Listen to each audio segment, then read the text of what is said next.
আবারও একটা রান্না নিয়ে চলে আসলাম বন্ধুরা, দিদিরা আপুরা দেখেন। এই দেখেন লাউ ছেচকি। লাউ ছেচকি হচ্ছে, কেউ লাউ ভাজা বলে, লাউ চচ্চড়ি বলে, যে যাই বলে, মোটামুটি খাওয়ার সময় তো একই জিনিস।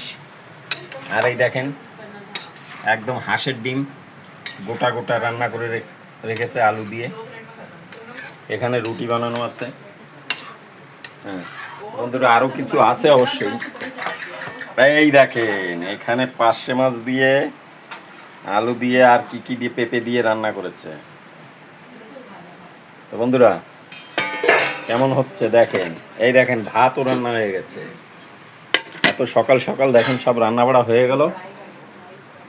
তো যাই হোক বন্ধুরা, ভালো থাকবেন, সুস্থ থাকবেন। আবার একটা ভিডিওর সঙ্গে দেখা হবে। ধন্যবাদ।